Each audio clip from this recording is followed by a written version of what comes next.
America అధ్యక్షుడు Donald Trump అక్రమ వలసదారులపై కఠినంగా వ్యవహరిస్తున్నారు. ఇప్పటికే వేలాది మంది వలసదారులను బలవంతంగా వారి స్వదేశాలకు తిరిగి పంపించిన ట్రంప్ వలసదారులను దేశం నుంచి తిప్పి పంపించడమే లక్ష్యంగా విస్తృత అంశాలను పరిగణలోకి తీసుకుంటున్నట్టు తెలుస్తోంది. ఇందులో భాగంగా H-1B లేదా F-1 వీసాదారుల అనధికారిక సంపాదనపైన దృష్టి సారించినట్లు సమాచారం.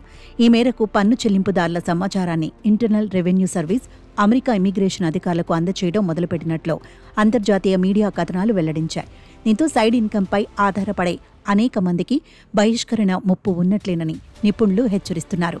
రాయబార కార్యాలయాలు, పోర్టుల వద్ద ప్రవేశ సమయంలో H-1B వీసాదారులను ప్రత్యేకంగా ప్రశ్నిస్తున్న ఇమిగ్రేషన్ అధికారులు గతంలో విద్యార్థులుగా ఉన్నప్పుడు అనధికారికంగా పనిచేసిన విషయాలను తెలుసుకునే ప్రయత్నం చేస్తున్నట్లు సదరు కథనాలు పేర్కొన్నాయి.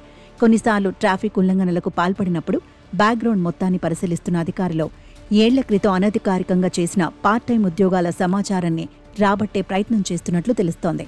IRS ద్వారా పన్ను రికార్డులను పరిశీలించే పనిలో నిమగ్నమైనట్లు సమాచారం.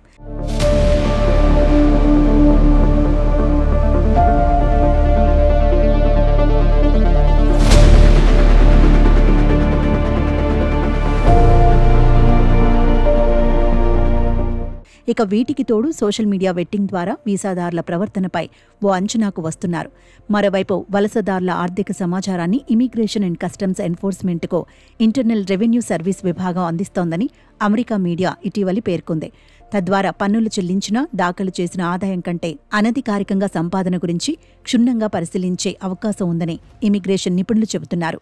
అయితే ఇవి ఇంకా విస్తృతం కానప్పటికీ క్లయింట్లు జాగ్రత్తగా ఉండాలని హెచ్చరిస్తున్నారు. బహిష్కరణ ముప్పును తప్పించుకోవాలంటే అనధికార ఉద్యోగాలు చేపట్టకుండా ఉండాలని, ఏమైనా అదనపు సాయం కోసం న్యాయ సంస్థల నుంచి సలహాలు తీసుకోవాలని సూచిస్తున్నారు. మరోవైపు అమెరికా వీసాల కోసం ప్రయత్నిస్తున్న భారతీయులకు మరో చేదు వార్త వెలువడింది. నాన్ ఇమిగ్రెంట్ వీసాలకు దరఖాస్తుదారులు వారి స్వదేశాల్లో లేదా లీగల్ రెసిడెన్సీ ఉన్న చోట్లే ఇంటర్వ్యూలకు షెడ్యూల్ చేసుకోవాలని అగ్రరాజ్యం తేల్చి చెప్పింది. ప్రస్తుతం ఇంటర్వ్యూలు నిర్వహించని ప్రదేశాల్లో ఉన్నవారికి మాత్రమే దీని నుంచి మినహాయింపు ఇచ్చింది. ఈ నిబంధన కారణంగా భారతీయులైన వ్యాపారులు, సందర్శకులకు ఇబ్బందులు తప్పకపోవచ్చు.